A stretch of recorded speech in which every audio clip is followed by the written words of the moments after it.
দেখো তুমি সিম্পল একটা সিস্টেম নাও, মনে করো যে একটা পেন্ডুলাম আছে, তার স্ট্রিং লেন্থটা হচ্ছে কত হয় একটা পেন্ডুলামের স্ট্রিং লেন্থ? ধর 0.1 মিটার, তাই না? খুব বেশি তো আমরা লম্বা নিই না, মোটামুটি। এবার তুই এই পেন্ডুলামটার ফ্রিকোয়েন্সিটা ভাব। দেখো ম্যাক্রোস্কোপিক হলে পরে তুমি কি বলবে যে পেন্ডুলামে যে ববটা আছে এটা হচ্ছে ইলেকট্রন, আর মাইক্রোস্কোপিক মানে আমি ধরে নিচ্ছি এখানে একটা পিং পং বল আছে, এটাই ডিফারেন্স।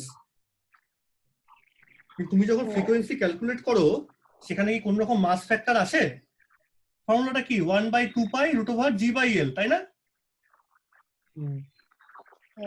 এখানে তো কোনো মাস নেই। তুমি যদি এই ভ্যালুগুলো এখানে বসাও, জিটাকে তুমি ধরে নাও 9.8 মিটার পার সেকেন্ড স্কোয়ার, অঙ্ক করতে হবে না, মুখে মুখে বলো দেখি রাফলি কত হবে নিউটা, রাফলি।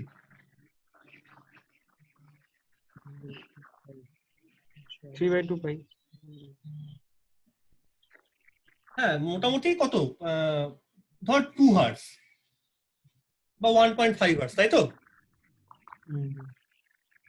কি ঠিক আছে? হ্যাঁ। আচ্ছা দাদা পুনম জয়েন করেছে, আমি এবার লক করে নিই। এবার দেখো যদি 2 হার্টস হয় আর যদি সিস্টেমটার এবার ফ্রিকোয়েন্সি চেঞ্জ ইন এনার্জিটা according to Planck's constant, Planck's হাইপোথিসিসের মতো হতে হয়, তাহলে delta E at each step of change that should be equal to H nu, তাই তো হতে হবে, তাই না? প্রতিটা স্টেপে এরকম করে চেঞ্জ করতে করতে আসবে অ্যাকর্ডিং টু প্ল্যাঙ্ক। আর প্ল্যাঙ্ক বলেছে, আবার বলছি, যে কোনো সিস্টেমের যার কোনো একটা কোঅর্ডিনেট সাইনোসয়েডালি ভ্যারি করছে উইথ টাইম, তার চেঞ্জিং এনার্জিটা বা তার এনার্জিটা হবে হচ্ছে n h nu. That each energy state will be called quantum state, and change in energy between two successive states will be h nu. এটা ছিল প্ল্যাঙ্কের হাইপোথিসিস, সোজা কথা। ও একবারও মাইক্রোস্কোপিক ম্যাক্রোস্কোপিক কোনো কথা বলেনি, সেগুলো পরে আসবে অনেক। বারবার প্রথম ভালো করে শিখে নেওয়া জায়গাগুলো কিন্তু সারা জীবন কাজে লাগবে এটা। আমি প্ল্যাঙ্কের জিনিসটাকেই ভালো করে এলাবোরেট করে বলছি। আর ও কিন্তু এখনো সেই রেডিয়েশন ক্যাভিটিটাকে একটু বেরিয়ে এসে সবার জন্য অ্যাপ্লাইটা করতে চেয়েছিল। আর যদি এরকমই একটা সিস্টেম হয় যার ফ্রিকোয়েন্সিটা এরকম 2 হার্টস, সেখানে চেঞ্জ ইন এনার্জি তুমি কি দেখতে পাচ্ছ, এইচ ইন্টু নিউ হলে কত হবে ভ্যালুটা? এইচ এর ভ্যালু কত? 6.64 বাদ দে 10 টু দি পাওয়ার কত? -34, তাই না? তুই যদি মাল্টিপ্লাই করিস তা মোটামুটি তো এটাই থাকবে, এত জুল। হার্টস মানে তো পার সেকেন্ড, জুল সেকেন্ড দিয়ে সেকেন্ডটা কেটে গেল, delta E will be 10 to the power -30 joule. বোঝা গেল ক্যালকুলেশনটা? ঋত্বিক ক্যালকুলেশনটা বোঝা গেছে? হ্যাঁ হ্যাঁ sir. So if this is the case, আমাকে এবার সত্যি কথা বলো, till now in the present scenario, যখন আমরা এত উন্নত হয়ে গেছি, we are very much modern enough, do we have such apertures in our experimental laboratory to detect such small amount of change in energy? পারবো করতে? এইটা ডিটেক্ট করতে পারবো? তো এটা আমাদের ফল্ট, এটা আমাদের ফল্ট যে আমাদের কাছে ওই যন্ত্রপাতিটাই নেই। Planck hypothesis in this case of simple pendulum or like these cases is valid or not, এই কোশ্চেনটা তুমি তখনই করতে পারবে if you have sufficient measurement device to detect such small amount of change in energy. বোঝা গেছে আমার স্টেটমেন্টটা? এটাই কিন্তু সারা জীবন লাগবে কথাবার্তাগুলো, খুব সহজ কথা বলছি না কিন্তু। তো এটা তোমার ফল্ট হয়ে গেল, এন্ড দ্যাট ফল্ট, শুধু তোমার ফল্ট বলবো না, বা তোমার তুমি এখানে সত্যি ফলস খেয়ে গেছো, একটা কথা বলি না, তো তুমি ফলস খেয়ে গেলে, পারলে না করতে, due to the value of this H, আর কিচ্ছু না। H is such a low value যে তোমাকে এনার্জি ডিটেকশনটা আরো কম হয়ে যাচ্ছে, তুমি করতেই পারছো না। সো ইন আদার ওয়ার্ডস, তুমি কোন কোন ক্ষেত্রে করতে পারবে? তুমি তো আর এইচটাকে চেঞ্জ করতে পারো না, it is fixed value. H তো একটা fixed value. So the question is, in what scenario, in what situation you can detect such amount of, you can detect the energy change h nu, তখন তুমি করতে পারবে।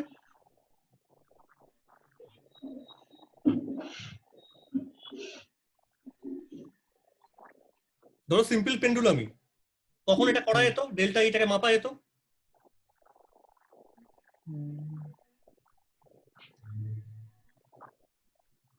Answer দাও এটার।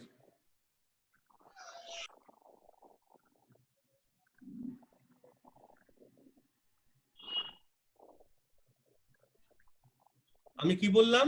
উত্তরটা এখানে লুকিয়ে আছে। ফ্রিকোয়েন্সিটা এতটা কম এখানে সিস্টেমটার যে তুমি ডেল্টা ই মেজার করতে গেলে পরে সেটা খুব ছোট হচ্ছে, তোমার কাছে ওরকম ডিভাইস নেই মেজার করার। কিন্তু যদি এরকম সিনারিও হয় যে nu is very very high, so that this delta E or change in energy in between two any successive states that can be measurable quantity, তাই না? হতে পারে তো? এটা খুব বড় হয়ে যায়, তাতে h ইন্টু নিউ করলে পরে এত ছোট নাও হতে পারে। সেই সব ক্ষেত্রে তুমি প্ল্যাঙ্কস লটাকে অ্যাপ্লাই করতে পারলেও পারতে পারো। তুমি তখন ওখানে বলতে পারো যে হ্যাঁ, তুমি প্ল্যাঙ্কস ল এর ভ্যালিডেশনটাকে তুমি ডিটেক্ট করতে পারছো। এই জায়গাতে অ্যাপ্লাই করতে গেলে তুমি তোমার হয়তো মাথায় আসবে যে ও প্ল্যাঙ্কস ল ভুল। ভুল না, কিন্তু এত কম ফ্রিকোয়েন্সি তুমি ডিটেক্ট করতেই পারছো না, তাতে কিন্তু ভুল বলা যায় না। তুমি এবার চলে এসে এক্সাম্পলটার মধ্যে আবার সেই ব্ল্যাক বডি রেডিয়েশন, কোথায় গিয়ে প্ল্যাঙ্ক এটাকে অ্যাপ্লাই করেছিল? কোন জোনে? কম ফ্রিকোয়েন্সি না হাই ফ্রিকোয়েন্সি? High frequency. হ্যাঁ, বুঝতে পারলি আমার লজিকটা? দেখলি কি সুন্দর মিলে গেল ব্যাপারটা। তো প্ল্যাঙ্ক ওখানে এমন ভাবে লজিকটা কাজ করেছিল যে হাই ফ্রিকোয়েন্সিতে গেলে ক্লাসিক্যাল থিওরি ফেল করছিল, ওর থিওরি চলে আসলো। আর সেটা এইচ এর জন্যই কিন্তু সম্ভব হলো। আবার সেই এইচ এর জন্যই এইসব ক্ষেত্রে you cannot detect the change in energy, যদিও তুমি তখন বলতে পারো না যে প্ল্যাঙ্কস লটা ভুল, কারণ you have not sufficient device to check this thing. তো লোকের মাথায় তখন ঘাবড়ে গেছে। তোরাও নিশ্চয়ই একটু হলেও ঝামেলায় পড়েছিস, ভাবতে গিয়ে যে এটা কি হচ্ছে এবার। আমি যতবার এই পোর্শনটা পড়ি আমার খুব অবাক লেগে যায় যে সত্যি এরকম ঘটনা হয়েছিল। Is a striking thing, very much striking features. কখনো কিন্তু বারবার বলছি, মাইক্রোস্কোপিক ম্যাক্রোস্কোপিক কোনো কথাবার্তা বলেইনি। Simply Planck confined in the discussion of electromagnetic energy radiation inside a black body cavity. বাইরেও কি হয়েছে তাও সে প্ল্যাঙ্ক কথাবার্তা বলেনি, ভেতরে শুধু কি হয়েছে সেটা নিয়ে কথাবার্তা প্ল্যাঙ্ক বলেছে। তাহলে এইটা মাথায় রেখে এবার আমরা আস্তে আস্তে এগোবো। প্ল্যাঙ্ককেও মাথায় রাখতে হবে। প্ল্যাঙ্ক শুধুমাত্র কনসিডার করেছিল ওইটা, এবং ওর সঙ্গে এটাও বলে দিয়েছিল যে কোনো সিস্টেমের এনার্জি এইচ নিউ হতে পারে যদি সিস্টেমটার কোনো একটা কোঅর্ডিনেট টাইমের সঙ্গে সঙ্গে ভ্যারি করে। এখন সেটা আমরা দেখলাম সেটা আমাদের প্রবলেম যে আমরা সেটাকে ডিটেক্ট করতে পারলাম না যদি ফ্রিকোয়েন্সিটা সিস্টেমটার খুব লো হয়ে যায়। ঠিক আছে, বোঝা গেল? এইবার পরের কেসটা হলো, আমরা এবার ডিসকাস করবো এতক্ষণ পর্যন্ত প্ল্যাঙ্কস লটা ছিল কোথায়? Simply with radiation inside a black body cavity, inside. কিন্তু আমাদের এবারের টপিকটা হবে ইন্টারঅ্যাকশন। ফিজিক্সে ইন্টারঅ্যাকশন কারোর সঙ্গে কারণ না হলে পরে ফিজিক্সের লোকের ভাত হজম হয় না। Interaction between radiation and matter, এটা হচ্ছে আমাদের টপিকটা। যতক্ষণ না কেউ কাউকে কি ধাক্কা মারছে, ফিজিক্সের লোকজন বুঝতেও পারে না কি হচ্ছে এক্সপেরিমেন্টালি, ততক্ষণ সে থিওরিটাকে মানতেও পারে না। তাই প্ল্যাঙ্কের যতই থিওরিটাকে রিজলভ করবো না কেন ব্ল্যাক বডি রেডিয়েশনটাকে, লোকেরা বলে আচ্ছা তুমি এতটাই ঠিক, চলো তোমাকে বাইরে বের করে আনি। মানে ব্ল্যাক বডি থেকে বাইরে বেরোলো, তার মানে তোমাকে এবার ধরতে হবে you had that black body, but that black body, inside that black body you have quantized radiation, but now that quantized radiation এবার বাইরে বেরিয়ে আসছে। বা ব্ল্যাক বডির কথা ভুলে গেলেও তোমাকে আবার ধরে নিতে হবে you have now an electromagnetic source. আর প্ল্যাঙ্ক তো এটা তো বলেই দিয়েছে যে কোনো ইলেকট্রোম্যাগনেটিক এনার্জি মানে সেটা কোয়ান্টাইজড। মানে সেই সোর্স থেকে এবার রেডিয়েশন বেরোবে, বেরোনোর পর তোমার কাছে কোনো একটা ম্যাটেরিয়াল বা ম্যাটার আছে, সলিড লিকুইড গ্যাস যাই হোক না কেন, তার উপর এসে পড়বে। তোমাকে এবার দেখতে হবে how this interaction takes place according to classical physics নাকি according to some new hypothesis as per Planck or something like that. কিভাবে ইন্টারঅ্যাকশনটা হচ্ছে আমাকে এবার দেখতে হবে। টপিকটা বোঝা গেল?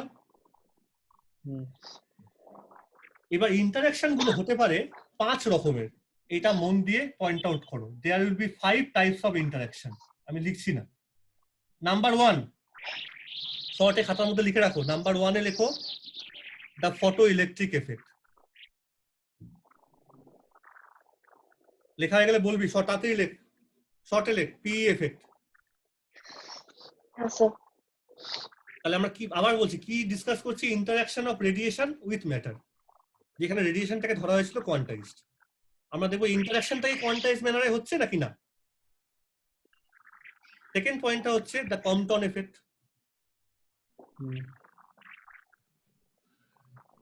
থার্ড পয়েন্টে লেখো পেয়ার প্রোডাকশন, PAIR,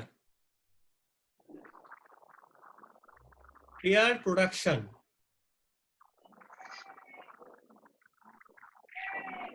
ফোর্থ পয়েন্টে লেখো, এটা একটু কঠিন আমি লিখে দিচ্ছি, ব্রেম স্টারলাং, BRE, পুরোটা লিখছি আমি, এবার আমি বলছি মুখে লেখ, BREM, এইটা পরে আছে, BREM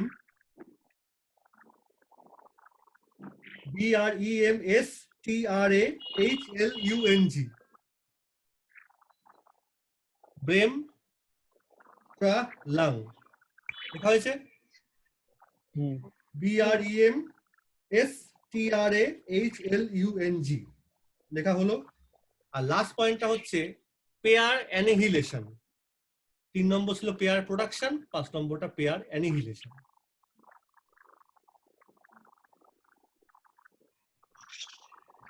মনে রাখবে, ব্র্যাকেট দিয়ে পাশে লিখে রাখো ফর দ্য ফার্স্ট 3 কেস, এখানে লিখে রাখবে radiation is absorbed or scattered by the matter.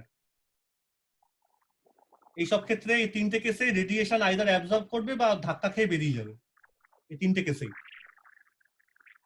R last দুটো কেসে যেখানে ব্রেম স্টারলাং আর পেয়ার অ্যানিহিলেশন বলা হয়েছে, সেখানে রেডিয়েশন প্রডিউস হবে by the matter, radiation produce by the matter. একটু উল্টো কেস প্রথম 3টের চাইতে, কিন্তু প্রোডাকশন অফ রেডিয়েশন বা রেডিয়েশন স্ক্যাটারিং দুটোই কিন্তু এই সেকশনের মধ্যেই পড়বে, interaction between radiation and matter. আমাদের সিলেবাসে আমার যতদূর মনে হয় প্রথম দুটো টপিক খুব ভালো করেই আছে, তাই না? তিনটা আছে, পেয়ার প্রোডাকশন আছে, পেয়ার প্রোডাকশন আছে, তাহলে সবই, তাহলে পুরোটাই। আর 4 আর 5 নম্বরটা জানতে হবে কিন্তু। যাই হোক, একটা কথা বারবার বলছি, in this all this cases আমরা ক্যালকুলেশন করে বা এক্সপ্লেইন করে লোকজন দেখেছিল, an experimental evidence also, that এই লাইনটা বারবার ভালো করে লিখে রাখো একদম স্টার পয়েন্ট দিয়ে, যে when radiation interacts with matter, এই স্টার এটা দিয়ে লিখে রাখবে। যখন 5টা এক্সপেরিমেন্টে করা হয়ে গেল তখন লোকে এটাই কনক্লুশনে এসেছিল, রেডিয়েশন ইন্টারঅ্যাক্টস উইথ ম্যাটার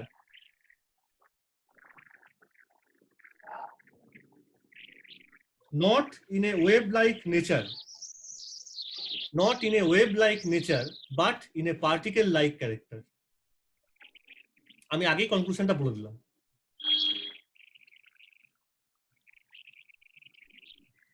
এই সবকটা কেসে রেডিয়েশন যতই ওয়েভ হোক না কেন, যখন ইন্টারঅ্যাক্ট করছে ম্যাটারের সঙ্গে, it not interacts as a wave, rather interacts as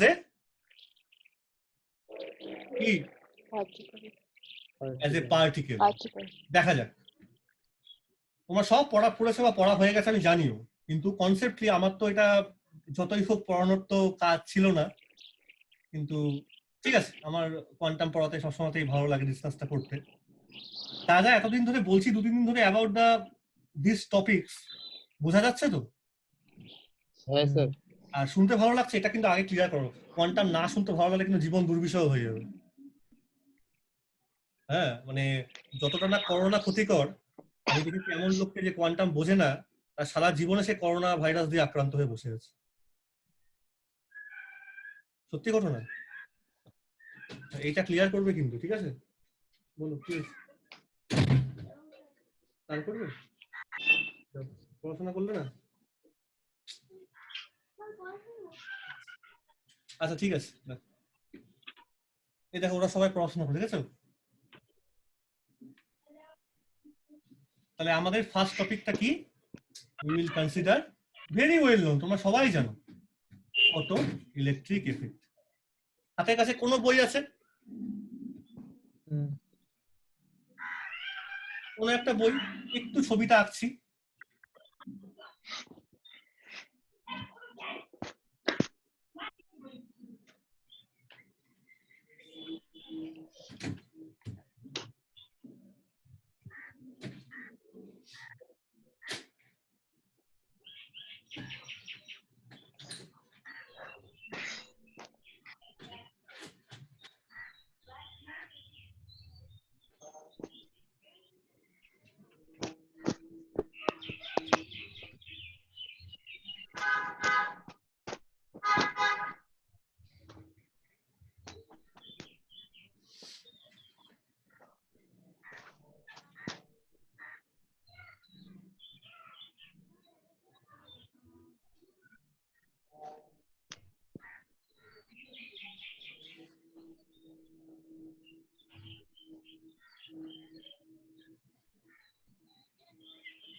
তোমাদের মনে আছে এই এফেক্টটা কি করে ডিসকভার হয়েছিল জানো?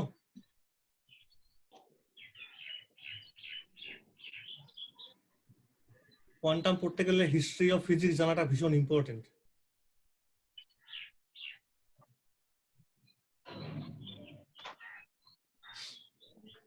হার্টজের নাম শুনেছো? হার্টজ,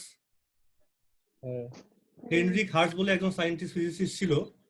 ও চেষ্টা করছিল to detect the existence of electromagnetic wave.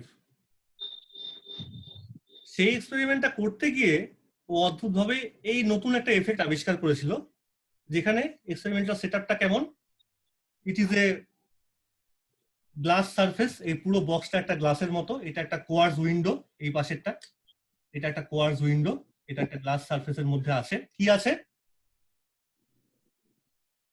এটা? কি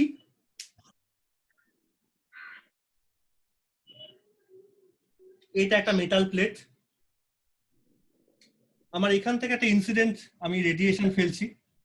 পরবর্তীকালে আমরা রেডিয়েশনটা ফেলতাম, হার্টস কিন্তু ফেলেনি, আচমকা রেডিয়েশনটা পড়ে গেছিল এবং পড়ার পরে অদ্ভুত জিনিসপত্র দেখেছিল, স্পার্কিং দেখেছিল, স্পার্কিং ভেতরে।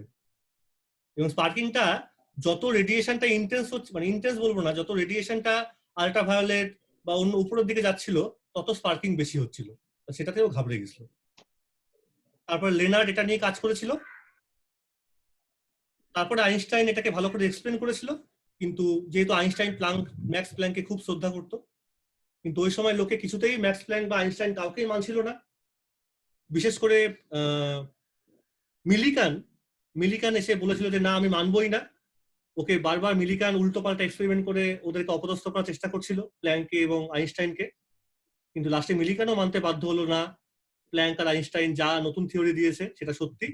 উল্টে মিলিকান একটা এক্সপেরিমেন্ট করতে গিয়ে আর একটা জিনিস আবিষ্কার করে ফেলেছিল regarding this photo electric effect, যার জন্য মিলিকানও পরে নোবেল প্রাইজ পেয়েছিল।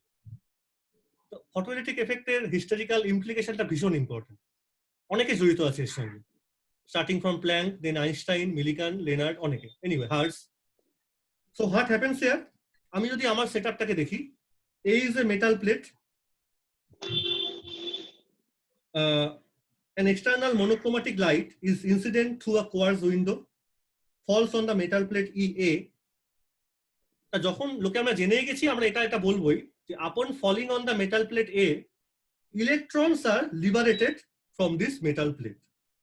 সোজা কথা, these electrons, due to emission of the, since they are emitted due to the incident of photo or light, so they are called photoelectrons. তাহলে এ থেকে electron গুলো বেরোলো, photo electrons. Now these photoelectrons can be detected as a current if they are attract to another metal cap B. এদিকে তখন যাবে, যদি এদিকে attract করতে আমরা পারি তখন আমি পেয়ে যাবো একটা কারেন্ট, যে কারেন্টটার নাম আমরা দেবো ফটো কারেন্ট। কি করে অ্যাট্রাকশনটা করাবো? By means of a potential difference V by means of a potential difference V applied between A and B. Applied between A and B. তাহলে যদি আমি অ্যাট্রাক্ট করি তাহলে আমরা একটা কারেন্ট পাবো by the potential difference V applied between A and B. That current will be called photocurrent. Now V can be varied continuously. এই ভিটাকে কিন্তু কন্টিনিউয়াস তুমি চেঞ্জ করতে পারো as per the figure. And V can be also reversed in sign by this polarity reversing switch. এখানে আমার পোলারিটিকে আমি change করতে পারি। এই এক্সপেরিমেন্টটা তোমরা কিন্তু তোমাদের ল্যাবরেটরিতেও করেছো, তাই না?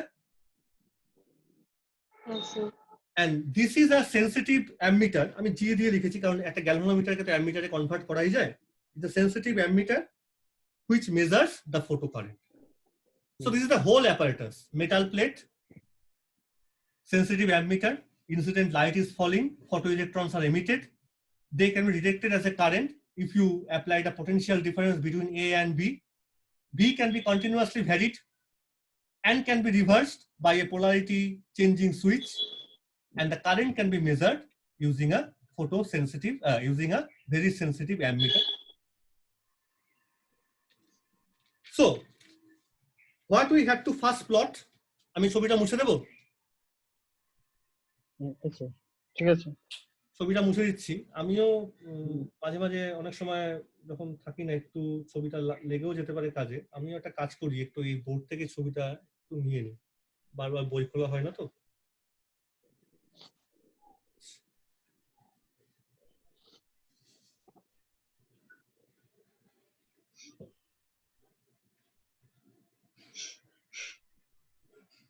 না, এবার ছবিটা মুছে ফেললাম।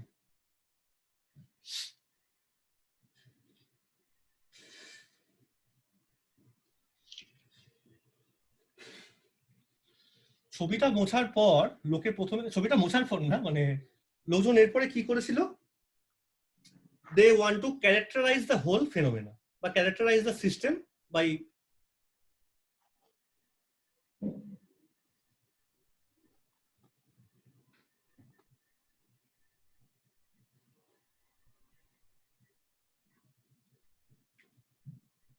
কি প্লট করলাম, লোকে প্লট করলো,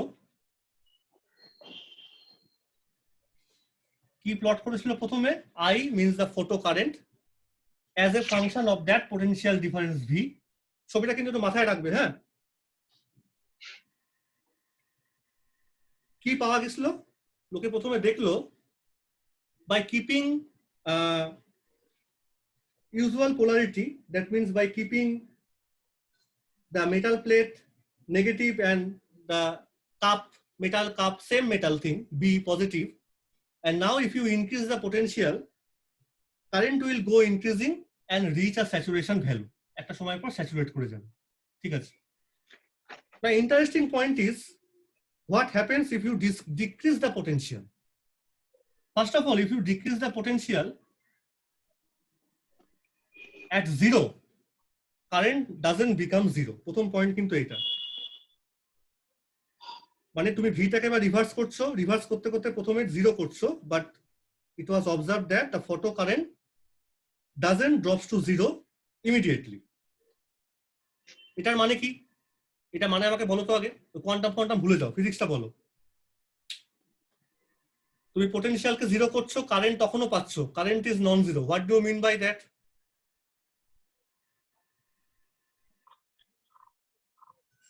ভি জিরো করলেও কারেন্ট পাচ্ছি, ভি কস আই আর মেনে চলছে না, ওহম ল তার মানে কি, ওহম ল মেনে চলছে না, হ্যাঁ ওহমিক ল মেনে চলছে না।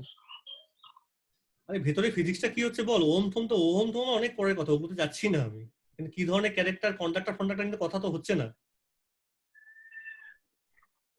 কারেন্ট 0 পাবো না কেন, সেটা ভেতরে কি হচ্ছে তাহলে তখন বুঝতে হবে। কারণ ইলেকট্রন গুলো যাচ্ছে তখন, কারেন্ট পাচ্ছ তো ইলেকট্রনের জন্য, due to the motion of the electron, তাই না? So that means electrons which are emitted from A, they actually emit with a finite kinetic energy. তারা ইনিশিয়াল একটা কাইনেটিক এনার্জি নিয়ে কিন্তু এমিট করছে। That doesn't depend on V. এটা পোটেনশিয়ালের উপর depend করছে না। সেই এনার্জিটা কিন্তু ওই ইনসিডেন্ট লাইট থেকে পেয়েছিল। এর মধ্যে কিন্তু তুমি ক্লাসিক্যাল কোয়ান্টাম ঢুকিও না। এনার্জিটা কোথা থেকে পেয়েছিল? ও ইনসিডেন্ট লাইটের থেকে পেয়েছে, লাইটটা মেটালের উপর পড়েছিল, ঠিক আছে? সেই জন্যই কিন্তু পোটেনশিয়ালটাকে রিভার্স করে জিরো করলেও তুমি কিছুটা কারেন্ট পাবে, ওটা জিরো হবে না ফট করে। এইবার you are making the potential now far far negative, আরো তুমি নেগেটিভ করে দিচ্ছ। তখন কি হবে? at a certain value, negative value, say V naught, at a certain negative value V naught, it will be found that current will goes to zero. The photocurrent will be zero. তার মানে this potential difference V naught, if you multiply it by this V naught with the electronic charge, then you get the energy, car energy পাবো? of the photoelectrons. তাই তো? তুমি দেখো এইখানে যখন তুমি যত তুমি নেগেটিভ লাইট কিন্তু পড়তেই থাকছে, ইলেকট্রন গুলো চাইছে কি এনার্জি নিয়ে বেরিয়ে, লাইটের থেকে এনার্জি নিয়ে বেরিয়ে আসছে চেষ্টা করছে, তুমি আরো বেশি করে ওকে অপোজ করছো by reversing the electric field, by reversing the polarity. যখন একটাও ইলেকট্রন এখানে এই পয়েন্টে জাস্ট তুমি পৌঁছে যাচ্ছ, তখন যে ইলেকট্রনটার ম্যাক্সিমাম কাইনেটিক এনার্জি সেটাও তো আর বেরোতে পারছে না, পারছে কি? ও খুব চেষ্টা করেছিল যত পরিমাণে কাইনেটিক এনার্জি ম্যাক্সিমাম করে নিয়ে ওই রিভার্সিং পোলারিটিটাকে অপোজ করে, রিভার্সিং ইলেকট্রিক ফিল্ডটাকে অপোজ করে বেরোবে, কিন্তু একটা certain amount of negative potential difference ও সেটা চাইলেও আর পারছে না। তার মানে তুমি কি বলতে পারো this is nothing but the maximum kinetic energy of the emitted photo electrons? Okay, or এটা এই লাইনটা বারবার মনে রাখবে, this Kmax is the basically the energy of the fastest ejected photo electron. সবচেয়ে এটা স্পিডে বেরিয়েছিল তার এনার্জিটাই হচ্ছে এটা। এই গ্রাফটাকে আমরা ফটো কারেন্টের গ্রাফ বলি, পরীক্ষাতে অনেক সময় জিজ্ঞেস করে। ভালো কথা। এইবার আর একটা গ্রাফ লোকে প্লট করেছিল, সেটা গ্রাফ প্লটিং শুধু না, এক্সপেরিমেন্টাল অবাক হয়ে লোকে দেখেছিল। সেটা কিরকম এক্সপেরিমেন্ট? সেটা পাশের থেকে ওই যে বললাম না, আমি পুরো গ্লাস সারফেসটাকে হার্স বাইরে এক্সপোজ করেছিল, এক্সপোজারের সময় যখন স্পার্কিং গুলো দেখছিল, দেখলো অন্ধকার ঘরে অল্প স্পার্কিং দেখা যাচ্ছে, যেই বাইরে আমি অন্য লাইট ফেলছি and changing the light frequency, sparking গুলো আস্তে আস্তে বড় হচ্ছে। আর যদি লাইটের ফ্রিকোয়েন্সিটা কমতে অনেক কমিয়ে দিই, তাহলে আর লাস্টে স্পার্ক দেখাই যাচ্ছে না। আর মিলিকান যেহেতু অপোজ করছিল আইনস্টাইন বা প্লাঙ্ককে, অন্য কোনো ভাবে ক্লাসিক্যালি এক্সপ্লেন করার চেষ্টা করছিল, তখন মিলিকান প্লট করেছিল এই অ্যাক্সিসে এই পোটেনশিয়ালটাকে, আর এখানেও প্লট করেছিল frequency of the incident light, ইচ্ছা করে এটা প্রমাণ করার জন্য যে প্ল্যাঙ্কের হাইপোথিসিস এখানে কোনোভাবে অ্যাপ্লাই করা যাবে না। কিভাবে অ্যাপ্লাই করবো পরে আমি দেখছি, কিন্তু তার আগে এই ফিগারটা একটু বলে নিই। আচ্ছা, এই পোটেনশিয়ালটাকে আমরা কি বলি? এটার নাম হচ্ছে কি? স্টপিং পোটেনশিয়াল, তাই না? ইলেকট্রনটা ম্যাক্সিমাম স্পিড নিয়ে বেরোচ্ছে, তাকে আটকে দিচ্ছে। এবার বাইরে আমি কি প্লট করছি?